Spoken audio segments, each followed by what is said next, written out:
है everyone, welcome back to my YouTube channel function lovers. तो कैसे हैं आप सब। तो आज मैं आपके साथ शेयर करने वाली हूँ माफिया मिस्ट्रेस का नेक्स्ट पार्ट। तो चलिए आज का पार्ट हम शुरू करते हैं, लेकिन इससे पहले हम जान लेते हैं पार्ट में क्या हुआ था। वांग जी जो है वो वी जिंग से माफ़ी मांगता है एंड उसके लिए वो एक बहुत ही ब्यूटीफुल से प्लेस के ऊपर कुछ डेकोरेशन वगैरह भी करता है और वी जिंग से वो माफ़ी मांगता है एंड वी जिंग कहीं ना कहीं वांग जी को माफ़ भी कर देता है।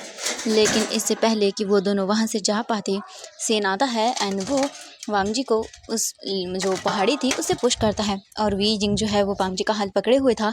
जैसे ही वांग जी डिसबैलेंस होकर नीचे गिरता है और वो वी जिंग जो है वांग जी का हाथ पकड़ लेता है एंड देन उसके बाद वो तीनों ही बोल सकते हैं दोनों लटक रहे थे। वी जिंग पहाड़ पर था, सेन जो है वो भी था एंड मतलब बोल सकते हैं कि पास पास में थे एंड वांग जी को वी जिंग छोड़ने के लिए तैयार नहीं था। सेन जो है ज़बरदस्ती वी जिंग का हाथ छुड़वाता है झटके से, जिस वजह से वी जिंग डिसबैलेंस होता है और वो नीचे गिर जाता है वांग जी के साथ ही। और सेन जो छुड़वा रहा था जिसके कारण वो भी नीचे गिर जाता है। और शू यांग, ने हो सैंग, शाओ शेंग चैन और ने हो सैंग जो उनसे मिलने के लिए आए थे देखने के लिए, जब वो देखते हैं अपने सामने का सीन तो तीनों ही शॉक हो जाते हैं और बोलते ये क्या हो गया।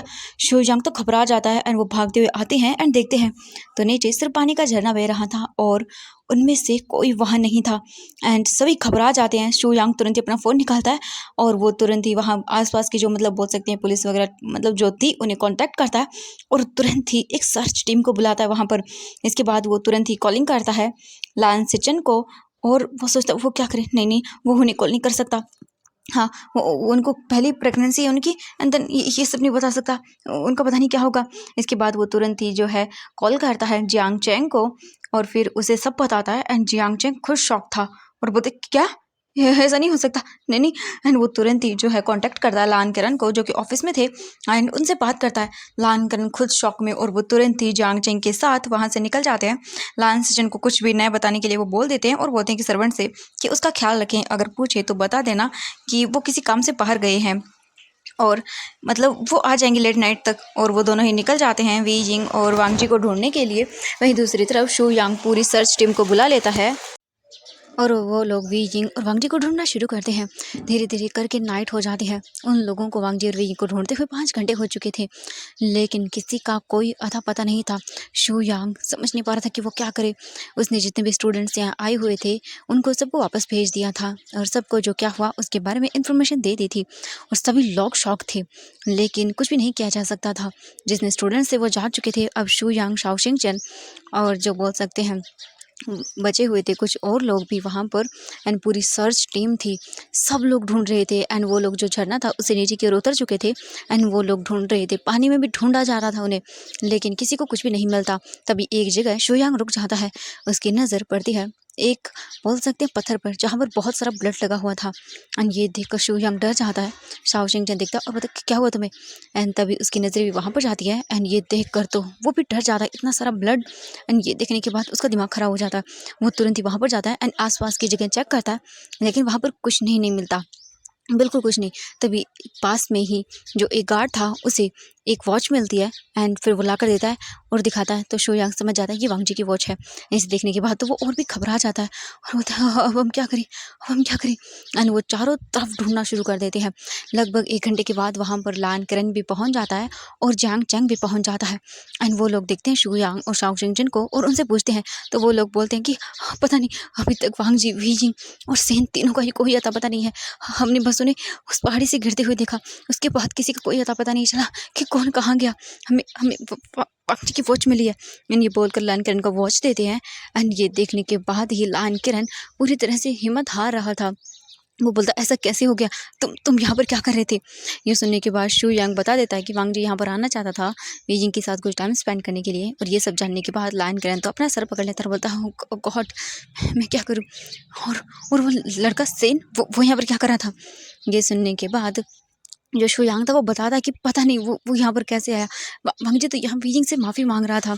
उसने कहा था कि वो वीजिंग को प्रपोज करेगा, अपनी गलतियों के लिए माफ़ी मांगेगा, इसलिए वो यहाँ पर आया था। और वीजिंग भी यहाँ पर वांग जी को मतलब उसके साथ ही आया था। लेकिन हम लोग जब उन्हें देखने के लिए आए यहाँ पर तो हमने जो देखा उसके बाद तो हमें यकीन नहीं हुआ। एंड फिर वो लोग बोलते हैं कैसे भी ढूंढो उन्हें। एंड फिर वो लोग भी ढूंढना शुरू करते हैं। अब रात का 1 बज चुका था, चारों तरफ तीनों को ढूंढा जा रहा था, लेकिन किसी का कोई अता पता नहीं था। तभी एक गार्ड जो पानी में ढूंढ रहा था वो आता है और बोलता है सर हमें वहाँ पर कुछ भी नहीं मिला। एंड जो 5 लोग थे वो पानी में ढूंढ रहे थे, उन्हें भी कुछ नहीं मिला। उनका दिमाग ख़राब हो जाता है किसी को कुछ समझ नहीं आता।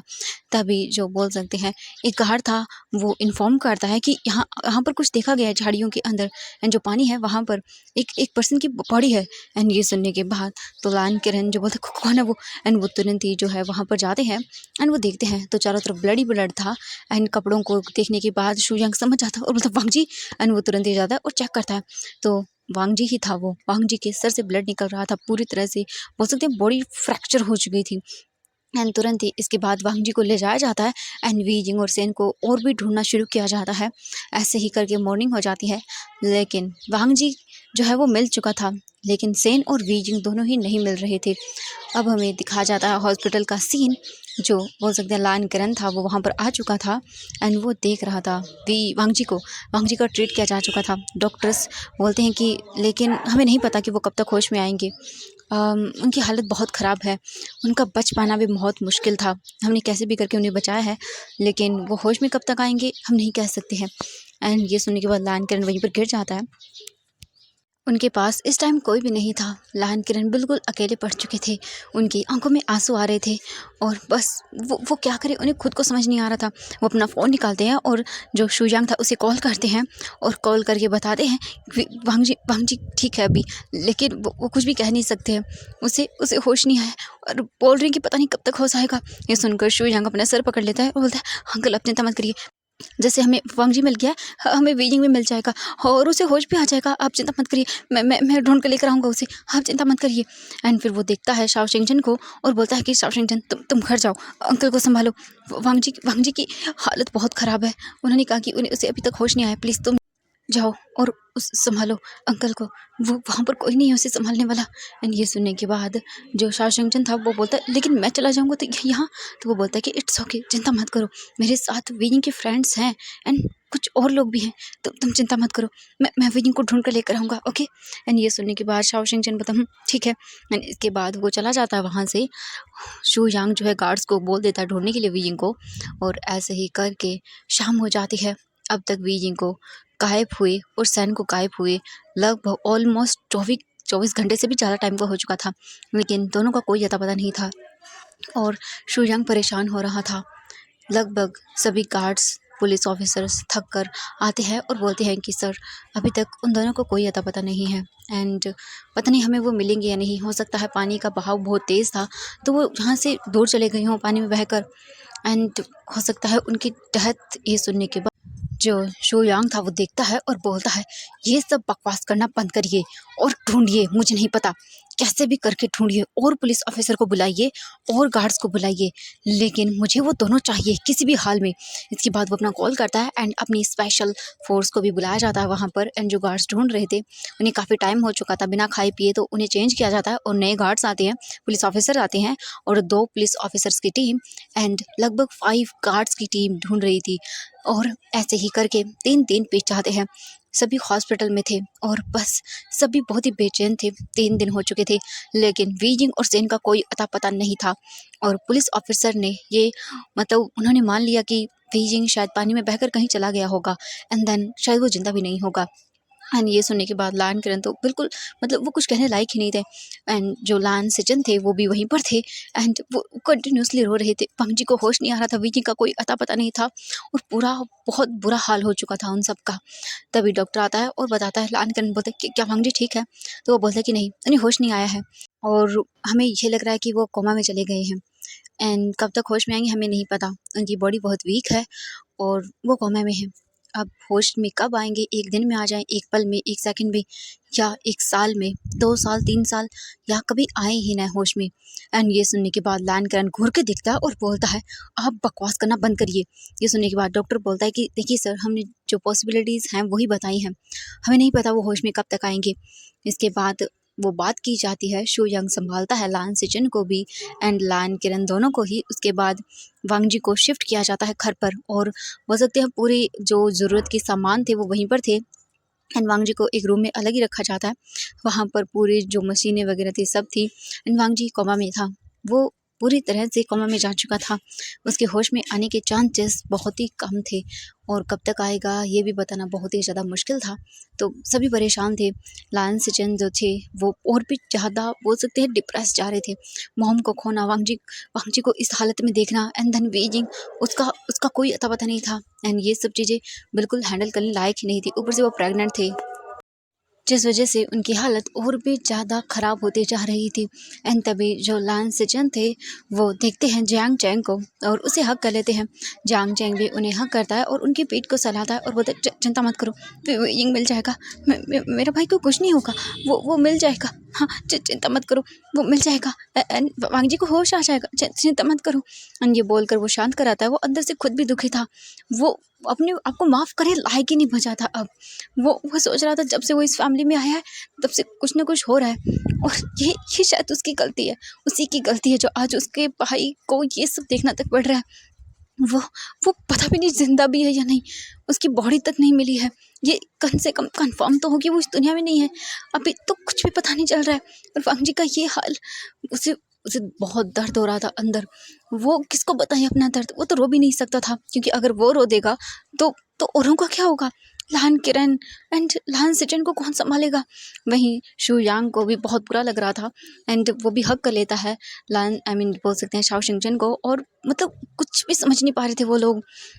इसके बाद फिर एक एक करके अपने रूम में जाते हैं एंड कोई मतलब कुछ भी नहीं बोलता, सब साइलेंट थे, किसी के पास कोई वर्ड ही नहीं था बोलने के लिए।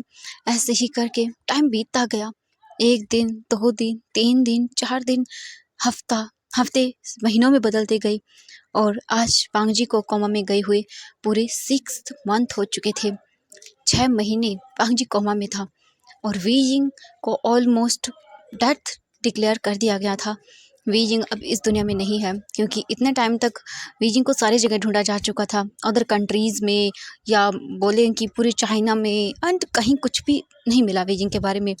तो यही बोला गया कि वीइंग की डेथ हो चुकी है उसमें पानी में पड़ने से एंड देन पानी में इंसान कहाँ तक बह कर चला जाता कोई तो पता नहीं चलता। और इसके बाद उसकी कोई चीज़ें मतलब जो है वीइंग की वो बहुत सारी चीज़ें मिली थी काफ़ी जगह पर।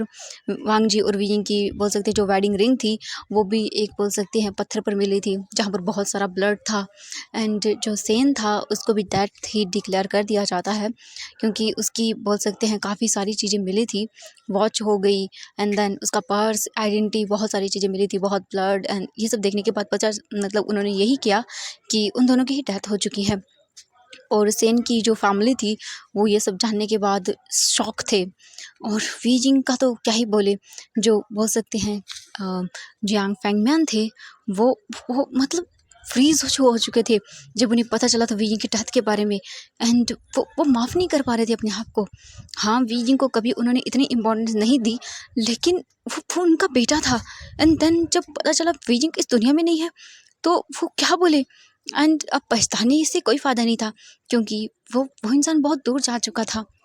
जब हम अपनी हद पार कर जाते हैं अपनी पागलपंती के अंदर एंड जब हम उस इंसान को खो देते हैं तब हमें रियलाइज़ होता है कि हमने क्या खो दिया है। एंड अब खोने का पछताने का कोई फ़ायदा नहीं था क्योंकि जिसको जाना था वो जा चुका था और सभी शौक थे। और वांगजी की तो अलग ही प्रॉब्लम थी। ऐसे ही करके 6 महीने हो चुके थे। हमें वांगजी को दिखाया जाता है रूम के अंदर, वो बेड पर लेटा हुआ था, काफ़ी सारी मशीनें थी आसपास लगी हुई थी एंड धीरे धीरे करके जो वांगजी था उसकी बॉडी में थोड़ी थोड़ी हलचल होने लगती है। उसके माइंड के अंदर बहुत सारे फ्लैशबैक आने लगते हैं एंड वो धीरे धीरे करके अपनी बोल सकते हैं आइज़ को मूव कर रहा था। इस टाइम रूम के अंदर कोई नहीं था एंड धीरे धीरे करके वांगजी जो है वो पूरी तरह से अपनी आइज़ को ओपन करता है और देखता है और उसका सर दर्द करता है। वांगजी अपना सर पकड़ लेता है। वांगजी की जो इंजरीज थी वो ठीक हो चुकी थी एंड वांगजी जो है वो उठने की कोशिश करता है तो उसकी बॉडी में पूरी बॉडी में पेन होता है। सबसे ज़्यादा तो उसके सर में पेन होता है। वांगजी जो है वो अपना सर जो है पकड़ने के लिए अपने हाथों को मतलब ऊपर करता है दैन देखता है कि उसकी फिंगर्स के अंदर कुछ लगा हुआ है। वांगजी ने देखता है और बोलता ये सब क्या है, हाँ क्या हो रहा है मेरे साथ। ये बोलकर वांगजी तुरंत ही जो उसकी फिंगर्स में लगे हुई थी मशीनें उन्हें हटा देता है। उन्हें हटाने के बाद वो साइड करता है और फिर अपना सर पकड़ता है और बोलता है ये क्या हो रहा है मेरे साथ। हाँ, वांगजी उठने की कोशिश करता है लेकिन उसकी अंदर जो बॉडी थी इतना पेन होता है कि वो कुछ भी समझ नहीं पाता। वांगजी धीरे धीरे करके उठता है उठने के बाद वो वहीं पर बोल सकते हैं बैठ जाता है और देखता है आसपास। तो ये जो रूम था वो वांग जी का रूम नहीं था। वांग जी का जो रूम था वो ऊपर फ्लोर पर था। देन कोई भी प्रॉब्लम होगी तो इतने टाइम से वांग जी को लेकर आना बहुत प्रॉब्लम होगी, इसलिए जो ग्राउंड फ्लोर था वहीं पर वांग जी का जो रूम था उसे बना दिया गया था। मशीन टाइप का बहुत सारी थी तो इसीलिए ऐसे वांग जी उठता है एंड देखता है, बोलता है ये किसका रूम है। हाँ, मैं यहाँ पर क्या कर रहा हूँ। वांग जी जो है उठता है और याद करता है। वांग जी अपना सर पकड़ लेता है, बोलता है मैं। एंड वांग जी को रिमेम्बर होता है कि वो तो कार ड्राइव कर रहा था, अपनी एक मीटिंग के लिए जा रहा था, उसके साथ उसकी सेक्रेटरी थी। एंड ये सब क्या है। वांग जी अपना सर पकड़ लेता है एंड उसे अचानक से एक विजुअल नज़र आता है जिसमें 3 लोग थे। एक का फेस तो उसे बिल्कुल नज़र नहीं आ रहा था, एक का धुंधला धुंधला उसे कुछ दिख रहा था लेकिन समझ नहीं आता। वो बोल रहा था, वांग जी प्लीज़ मेरा हाथ पकड़ो, बहुत कस के पकड़ो। नहीं वांग जी, तुम नहीं जा सकते, प्लीज़ प्लीज़। एंड सीन, क्या कर रही हो तुम। वांग जी अपना सर पकड़ता है, बोलता हाँ ये क्या हो रहा है मुझे, ये कौन सा नाम है, कौन है ये, क्या है मेरे साथ। वांग जी को कुछ समझ नहीं आता। वांग जी तुरंत ही जो है वो उठने की कोशिश करता है और धीरे धीरे करके वो बहुत ही मुश्किल से उठता है। उठने के बाद वो देखता है चारों तरफ और फिर स्लोली स्लोली करके वो अपने पैरों को नीचे रखता है फ्लोर पर और उठने की कोशिश करता है। और जैसे वांग जी उठता है उसका सर घूमता है और फिर से उसे विजुअल्स दिखने लगते हैं। तुम्हारी तुम्हारी इतनी हिम्मत की तुमने मेरे ब्रदर को ये सब किया, मैं तुम्हें छोड़ूंगा नहीं, बर्बाद कर दूंगा। ये सब वर्ड्स वांग जी को दिख रहे थे। एक लड़का डरा सहमा सा बैठा हुआ था, एक कोने के अंदर रो रहा था। वांग जी मतलब क्या बोले उसे समझ नहीं आ रहा था। वांग जी को उनका फेस क्लियर नज़र नहीं आ रहा था लेकिन उसे ये विजुअल्स नज़र आ रहे थे। वांग जी बोलते ये क्या हो रहा है मेरे साथ, हाँ क्या हो रहा है, मुझे कुछ समझ नहीं आ रहा। वांग जी कैसे भी करके उठता है एंड धीरे धीरे चलना शुरू करता है। वांग जी जो और भी बस जो तार्स लगे हुए थे वो हटा देता है सब और धीरे धीरे करके उठता है और डोर के पास जाता है और डोर को ओपन करता है और देखता है तो इस वक्त घर में कोई नहीं था। पूरे घर में शांति थी। जो कुछ सर्वेंट्स थे वो नीचे वांग जी को दिखते हैं जो काम कर रहे थे। वांग जी बोलता है हाँ डैड, मॉम, मॉम। एंड वांग जी बोलते मैं चाइना कब आया। हाँ, मैं तो यहाँ पर नहीं था ना। आह, क्या हो रहा है मुझे कुछ समझ नहीं आ रहा। वांग जी धीरे धीरे करके आगे आता है एंड वो जैसे ही आगे आता है वो सीढ़ियों के पास आता है एंड वो जैसे ही सीढ़ियों से उतरने वाला था उसका सर घूमता है इतनी तेज़ी से। एंड वांग जी जो है एक नाम सुनता है, यिंग वी यिंग। एंड ये नाम सुनते ही वांग जी वहीं नीचे गिर जाता है। एंड जो एक सर्वेंट थी जो ऊपर खाना लेकर आ रही थी लान सेचन के लिए, वो तुरंत ही जो है रुक जाती है एंड देखती है और बोलती है मास्टर। एंड ये बोलकर वो भागते हुए ऊपर आती है एंड तुरंत ही चिल्ला चिल्ला कर सबको बताती है मास्टर लान को होश आ गया, वांग जी सर को होश आ गया। एंड ये जो बात थी, जो शुयांग था जो कि रूम से बाहर आ रहा था शाओ शिंगचेन के लिए खाना लेकर, क्योंकि वो प्रेग्नेंट है 2 मंथ से और वो उसके लिए खाना लेने के लिए आ रहा था। एंड जब वो ये सुनता है तो भाग कर आता है और कि क्या। एंड वो देखता है तो वांग जी बेहोश गिरा हुआ था एंड शुयांग चिल्लाते हुए बोलता वांग जी। एंड वो तुरंत ही जाकर वहाँ पर वांग जी को उठाता है एंड उसे मतलब तुरंत ही रूम में लेकर जाता है और सर्वेंट को बोलता है जल्दी सबको इन्फॉर्म करो। एंड फिर वो डॉक्टर को भी बुलाया जाता है वहाँ पर। लगभग 5 मिनट्स के अंदर ही डॉक्टर आ जाता है क्योंकि डॉक्टर की एक बोल सकते हैं टीम वहाँ पर थी। कभी भी वांग जी को होश आए तो तन ट्रीट किया जाए, वांग जी के लिए हमेशा था। एंड जैसे ही वो सर्वेंट देखती है और वो तुरंत ही बुला लेती है डॉक्टर। डॉक्टर आता है एंड देखता है तो वांग जी जो था वो बेहोश हो गया था एक बार फिर से। इसके तुरंत ही बाद डॉक्टर उसे चेक करते हैं और चेक करने के बाद वो देखते हैं तो पूरी फैमिली थी वहाँ पर। एंड जो लान सेचन थे उनके गोद में एक बेबी गर्ल थी जो कि सो रही थी एंड उन्होंने उसे पकड़ा हुआ था क्योंकि वो ऐसे सोते हुए बच्चों को अकेले छोड़कर नहीं आना चाहते थे। एंड फिर वो सर्वेंट को देखते हैं और बोलते हैं इसे रूम में लेकर जाओ ठीक है और वहीं पर रहना। ये सुनने के बाद वो सर्वेंट बोलते हैं हाँ। एंड वो उस बेबी गर्ल को लेकर वहाँ से चली जाती है। सभी लोग बस डेस्परेटली डॉक्टर को देख रहे थे। वो जानना चाहते थे कि वांग जी इतनी दूर कहाँ से चला गया, वो वांग जी इसका मतलब होश में आ गया। एंड डॉक्टर जो था वो चेक करता है वांग जी को, अच्छे से चेक करने के बाद देखता है सबको और बोलता है कि हाँ ये होश में आ चुके हैं। एंड ये सुनने के बाद सभी की आंखों में एक चमक आ जाती है। लहान किरण देखता है और बोलता है ये फिर बेहोश कैसे हो गया। एंड ये सुनने के बाद डॉक्टर देखता है और बोलता है कि अब चिंता मत करिए, आई थिंक थोड़ी देर में इन्हें होश आ जाएगा। मैंने चेक कर लिया, कुछ इंजेक्शन दिए हैं, इनकी बॉडी वीक है जिस वजह से वो बेहोश हो गए थे और इनके पास कोई न होने की वजह से ये बाहर चले गए थे और चिंता मत करिए। एंड आप में से कोई भी एक यहाँ पर रुक जाइए, जब इन्हें होश आएगा तब मुझे इन्फॉर्म कर दीजिएगा। एंड ये बोलकर डॉक्टर रूम से निकल जाता है। वो सभी लोग देखते हैं वांग जी को और बोलते हैं कि अब क्या करें। चलो फाइनली वांग जी को तो होश आ गया। एंड लान किरण देखता है और फिर बोलता है मेरा मेरा बेटा वीजिंग वो तो नहीं आया ना। वो वो पता नहीं कहाँ है, किस हाल में है, जिंदा भी है या नहीं ये भी नहीं पता। जियांग चेंग ये सुनता है और उसकी भी आंखों में आंसू आ जाते हैं। तभी लान से चंद देखते हैं और बोलते हैं हम वांग जी को क्या बोलेंगे।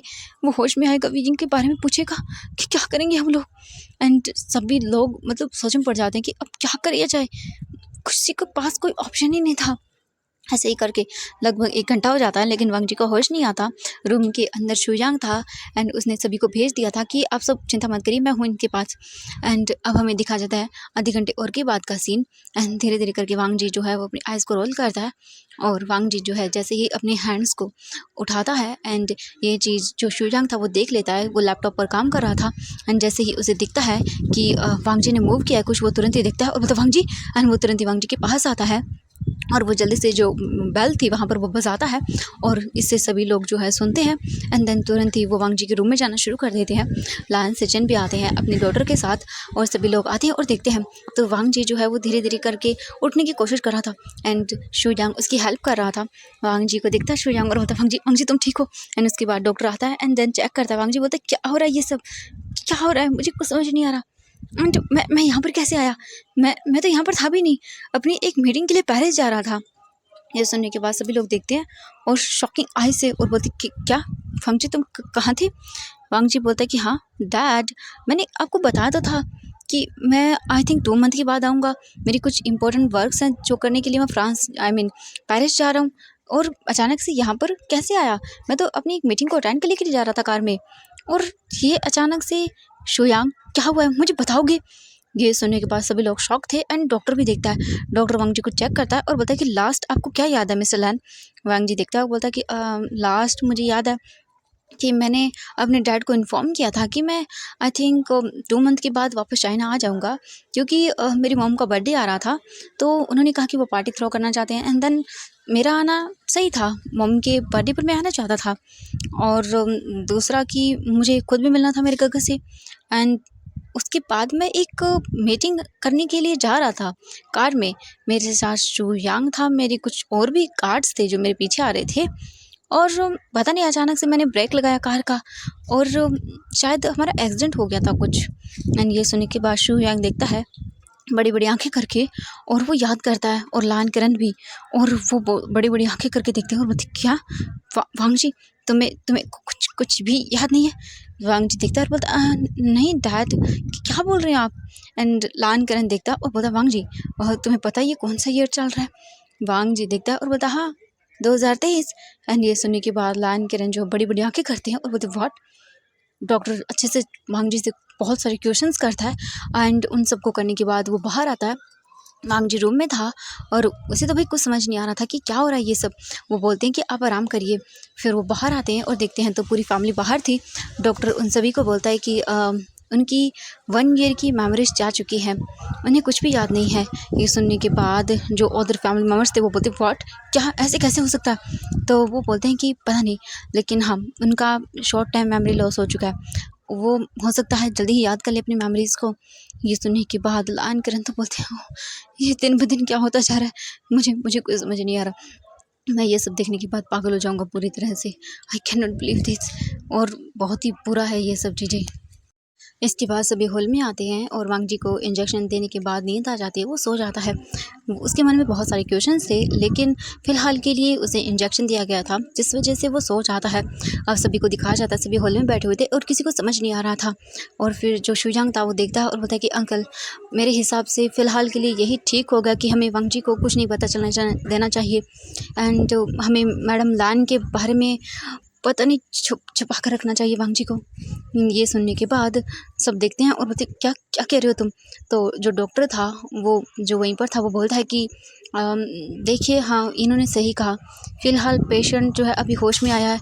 एंड देन अगर अपने पास की चीज़ों को जानेगा तो हो सकता है उसकी माइंड पर असर पड़े और उसकी तबीयत ख़राब हो जाए। तो इससे बेटर यही होगा कि फ़िलहाल के लिए उनसे ये सारी चीज़ें छुपाई जाएँ।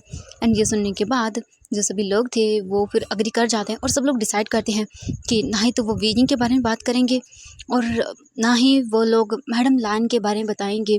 वो बोल दें कि मैडम लैन जो है अपनी फ्रेंड्स के साथ बाहर गई है अदर कंट्री के अंदर मतलब घूमने के लिए, तो वो 2-3 मंथ के बाद आएंगे और हो सकता है इतने टाइम के अंदर जो बोल सकते हैं वांग जी है उसकी मेमोरीज वापस आ जाएं, और यही ऑप्शन उन्हें ठीक लगता है। इसके बाद वो सभी लोग जो है अपना अपना काम में लग जाते हैं, अपने रूम में चले जाते हैं। जो जो लायन सेजन थे वो भी रूम में आते हैं और देखते हैं तो उनकी जो बेबी गर्ल थी वो सो रही थी। फिर वो वहीं पर बैठ जाते हैं और अपने आंसुओं को हाइड करते हैं। वहीं हम जियांग चैंग को देखते हैं। रूम में आने के बाद जियांग चैंग सीधा वॉशरूम में चला जाता है, डोर को बंद करता है और शावर को ऑन करता है और वहीं बैठकर बहुत बुरी तरह से रोता है। और लायन सेजन भी यहाँ रूम में रो रहे थे। उन्हें लग रहा था कि हाँ, जियांग चैंग ने भी अपना भाई खोया है तो उनकी भी हालत ख़राब होगी। वहीं दूसरी तरफ हमें जियांग मैंशन का सीन दिखाया जाता है। जो बोल सकते हैं जियांग फेंगम्यान थे, उन्हें पता चल जाता है कि वांग जी को होश आ गया है और अब वो अपनी सारी चीज़ों पर रिग्रेट कर रहे थे। जो मैडम यू थी वो तो बहुत गुस्सा थी। मैडम यू तो अपने हस्बैंड से बात तक नहीं कर रही थी। एंड जो मैडम यू थी वो अपने सामान को पैक करती है और वहाँ से निकल जाती है बिना जियांग फेंगम्यान को बताए, क्योंकि वो अब नहीं रह सकती थी इस इंसान के साथ जिसकी वजह से उसने अपना बेटा खो दिया। और अब बिल्कुल नहीं, अगर मतलब जियांग फेंगम्यान पहले से ही इन सब चीज़ों को बढ़ावा न देते तो आज ये सब होता ही नहीं। आज कुछ भी नहीं है। जियांग फेंगम्यान पूरी तरह से अकेले रह चुके थे। जो मैडम बोल सकते हैं यू थी वो सीधा लैंड मैंशन आती है और मतलब जो देखते हैं गार्ड्स उन्हें मैडम यू जो है वो यहाँ पर आई थी इन मंथ्स के अंदर, तो इसलिए वो जानते थे एंड कोई भी नहीं रुकता। मैडम यू अंदर आती है एंड वो बता देती है। जो लान किरण था वो देखता है और उसके बाद उन्हें अंदर बुलाता है एंड देन वो पर बैठ जाते हैं। इसके बाद लान किरण सब बातें करता है। ये सब सुनने के बाद वो बोलते हैं कि ये सब क्या हो रहा है, मेरा मेरा बच्चा तो अभी तक नहीं मिला और वांग जी होश में आया तो ये सब हो गया। एंड उनके बीच में अभी रिलेशन काफ़ी अच्छे थे। मतलब इन टाइम्स के अंदर जो लायन किरण थे वो समझ गए थे कि जो मैडम यू है वो बहुत अच्छी हैं, अपने बेटे की परवाह करती हैं। और यही हुआ है। फिर वो देखते हैं बैग, फिर वो बोलते हैं कि क्या हुआ, आप बैग क्या हुआ, कोई प्रॉब्लम है। वो देखते हैं और बोलते हैं कि मैंने जियांग मैंशन छोड़ दिया है और मैं अपने पुराने घर रहने के लिए जा रही हूँ। ये सुनने के बाद लायन किरण देखते हैं और बोलते हैं कि क्या आप ये सब मत बोलिए प्लीज़। एंड ये सुनने के बाद फिर काफ़ी देर सोचते हैं और वो बोलते हैं कि आप हमारे साथ रह सकती हैं, अब अपने बच्चे के साथ। जियांग चैंग भी तो यहीं पर है ना। ये सुनकर मैडम ये बोलती कि नहीं, मैं यहाँ पर नहीं रह सकती, ये ठीक नहीं होगा। ये सुनने के बाद जियांग जो बोल सकते हैं मैडम यू थी वो बोलती हैं कि बच्चों के साथ रहना बिल्कुल भी सही नहीं होगा ये। लेकिन जियांग चैंग भी आ जाता है वो एंड लान सेजन भी आते हैं और वो लोग भी सुनते हैं इन बातों को और वो लोग भी बोलते हैं कि हाँ, मैडम यू को यहीं पर रहना चाहिए। और मैडम यू ने बता दिया कि अब वो इस इंसान के साथ नहीं रहना चाहती है जिनकी वजह से उन्होंने अपने दोनों बच्चों को खो दिया और अब वो अपने बच्चों के बिना नहीं रह सकती है। एक को खो दिया है और वो जियांग चैंग को लेकर कोई रिस्क नहीं ले सकती है, इसलिए वो भी रेडी हो जाती हैं। फिर सर्वेंट्स के द्वारा एक और रूम वहाँ पर रेडी किया जाता है और मैडम यू के लिए तैयार करवा दिया जाता है। मैडम यू को बोल देते हैं कि वो जाइए एंड कुछ आराम करिए। अब हमें नाइट का सीन दिखाया जाता है। सभी लोग जो है एक एक करके डाइनिंग टेबल पर आते हैं और आकर बैठ जाते हैं और डाइनिंग टेबल पर डिनर सर्व किया जाता है। सभी एक एक करके खाना खाते हैं और हमें वांग जी के रूम का सीन दिखाया जाता है। वांग जी पर जो मेडिसिन का असर था वो ख़त्म होता है एंड वांग जी धीरे धीरे करके अपनी आइज़ को ओपन करता है। वांग जी उठता है और देखता है, तभी वांग जी के रूम का डोर ओपन होता है और लायन किरण अंदर आते हैं खाना लेकर। वांग जी देखते हैं, बोलते डैड, एंड ये बोलकर वो देखता है लायन किरण अंदर आते हैं और बोलते बेटा तो तुम ठीक हो। वांग जी देखते बोलते हाँ डैड, मैं बिल्कुल ठीक हूँ, मुझे क्या हुआ है। एंड ये बोलकर फिर वो देखता है अपने डैड को। लायन किरण जो है वो बैठ जाते हैं और वांग जी को बोलते हैं चलो खाना खा लो। वांग जी बोलते हैं ओके डैड एंड इसके बाद वो खाना खिलाते हैं वांग जी को। वांग जी भी बहुत अच्छे से खाना खाता है। खाना खा लेने के बाद वांग जी बोलता है कि डैड, मैं बैठे बैठे थक गया हूँ, मुझे बाहर जाना है। लायन किरण बोलते हैं ठीक है। इसके बाद लायन किरण उठते हैं एंड वो वांग जी को सहारा देते। वांग जी बोलते डैड इट्स ओके, मैं ठीक हूँ। लायन किरण बोलते कोई बात नहीं, जब मैं बीमार होता हूँ तब भी तुम तो ऐसा करती हो ना। वांग जी बोलते डैड, लेकिन लायन किरण जो है वो बोलते चुप करो, तुम मेरे लिए अभी भी बच्चे ही हो। एंड वांग जी कुछ भी नहीं बोल पाता। इसके बाद लायन किरण बाहर लेकर आते हैं। बाहर आने के बाद वांग जी देखता है पूरे घर को और मतलब काफ़ी टाइम से उसे ऐसा लग रहा था कि जैसे उसकी लाइफ में कुछ मिसिंग है, कुछ तो है जो वो भूल रहा है।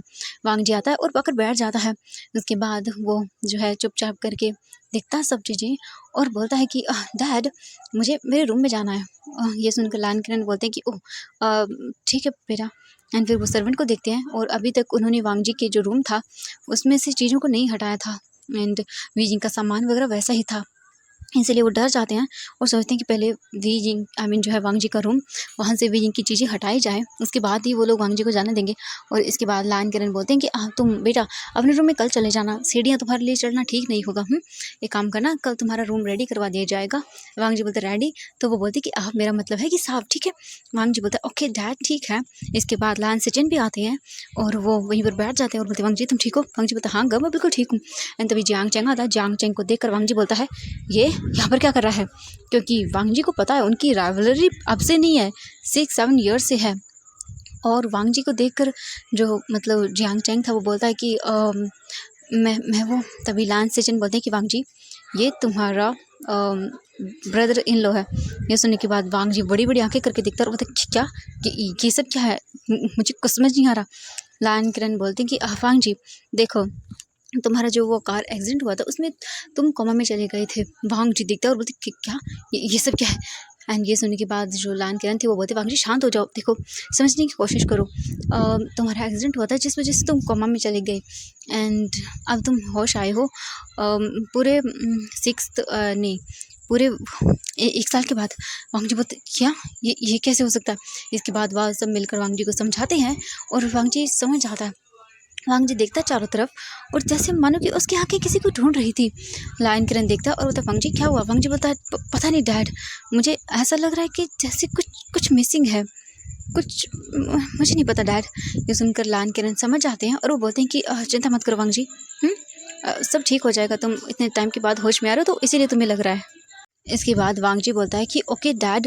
एंड देन इसी के बाद जो है वांग जी चला जाता है वहाँ से सीधा अपने बोल सकते हैं रूम के अंदर वापस एंड जाकर सो जाता है। अब ऐसे ही करके हम 15 दिन के बाद का सीन दिखा जाता है। आज वांग जी अपने ऑफिस को ज्वाइन करता है और सभी लोग देख रहे थे वांग जी जैसे कुछ अजीब बिहेव कर रहा था। वो बार बार कुछ याद कर रहा था, कुछ नहीं कर रहा था। इसी से सब प्रॉब्लम फेस कर रहे थे क्योंकि वांग जी कभी कभी अपनी चीज़ों को याद करने के बाद कुछ भूल जाता था और समझ नहीं आ रहा था सबको। वांग जी आज अपने ऑफिस को ज्वाइन करता है। इसके बाद वो लोग अपना काम करने लगते हैं। वांग जी अपने ऑफिस आता है एंड वो अपने लैपटॉप को ओपन करता है और लैपटॉप को ओपन करने के बाद वांग जी अचानक से रुक जाता है। उसकी नज़र अपने जो लैपटॉप था उसके बोल सकती है स्क्रीन पर जाती है एंड स्क्रीन को देखने के बाद वांग जी बोलता है ये सब क्या है, हाँ क्या है ये, मुझे कुछ भी समझ नहीं आ रहा, मुझे कुछ समझ नहीं आ रहा। तभी वांग जी का फ़ोन रिंग करता है। वांग जी अपने फ़ोन को देखता है और फ़ोन को पिक करता है। वांग जी जो ऑफिस का फ़ोन था उसे पिक करता है और बोलता है हेलो। तो दूसरी ओर से एक पर्सन बोलता है कि सर जिनके बारे में आपने इन्फॉर्मेशन निकालने के लिए कहा था उनके बारे में मुझे इन्फॉर्मेशन मिल गई है। वांग जी बोलता हाँ इन्फॉर्मेशन।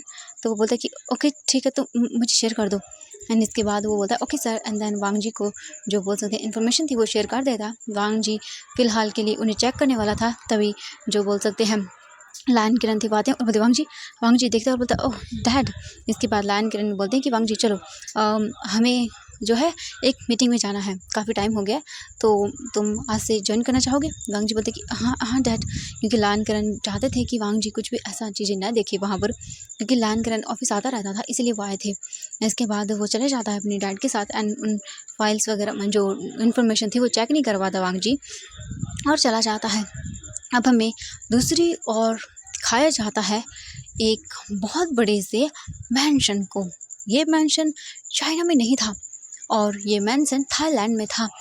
और हमें एक पर्सन को दिखाया जाता है जो कि प्रेग्नेंट था, बेबी बम्प था उसके। एंड हमें एक और पर्सन को दिखाया जाता है जो कि बोल सकते ब्लैक सूट में था एंड वो बहुत ही स्माइल कर रहा था। जो ब्लैक सूट में पर्सन था वो धीरे धीरे करके उसके पास आता है और बोलता है चैंगशान। एंड ये देखने के बाद जो एक और पर्सन था जिसका बेबी बम था वो स्माइल करते हुए देखता है और बोलता है ओह आप आ गए। तो ये देखने के बाद वो दूसरा जिसने ब्लैक सूट पहना हुआ था वो बोलता है कि हाँ ऑफकोर्स मैं आ गया।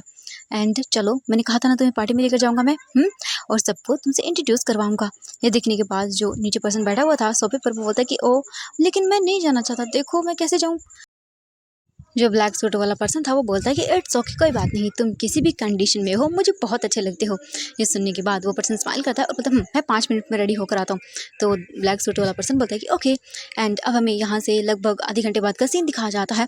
वो देखता है और देखता ही रह जाता है उस पर्सन को और उसका हाथ पकड़ता है और बोलता है चलो। एंड वो उसे लेकर वहाँ से चला जाता है। अब हमें दिखाया जाता है वांग जी को। वांग जी अपने डैड के साथ मीटिंग से अटेंड वगैरह कर लेता है और इवनिंग को वापस घर आता है और अब उसे लग रहा था कि जैसे हाँ वांग जी ने धीरे धीरे इन चीज़ों को एक्सेप्ट कर लिया था। और घर आता है और वो देखता है लान सेचन को, जिनकी गोद के अंदर उनकी बोल सकते हैं डॉटर थी। वांग जी उन्हें देखता है और उसे अपने गोद में लेता है। वांग जी को देखकर लान सेचन स्माइल करते हैं एंड वो बोलते हैं वांग जी तुम कुछ खाओगे? वांग जी बोलता हाँ मुझे जूस पीना है गगा। ये सुनकर लान सेचन बोलते कि ओके। एंड फिर लान सेचन चले जाते हैं। वांग जी आता है एंड टीवी ऑन करता है और बैठ जाता है। वो उस बेबी गर्ल के साथ खेल रहा था। तभी अचानक से वांग जी रुक जाता है एंड जैसे ही वो न्यूज़ ओपन करता है उसकी नज़र एक पर्सन पर जाती है। वहाँ पर एक पार्टी के बारे में कोई न्यूज़ बता रहा था एंड वांग जी अचानक से रुक जाता है और बस उसकी पर्सन 2 लोगों पर ही थी। एंड ये सब पता नहीं उसे कुछ समझ नहीं आ रहा था।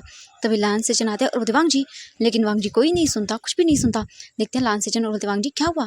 एंड वो देखते हैं वांग जी को, तो वांग जी टीवी को देख रहा था एंड टीवी को देखते ही लान सेचन के हाथों में जो जूस का ग्लास था वो नीचे फ्लोर पर गिर जाता है।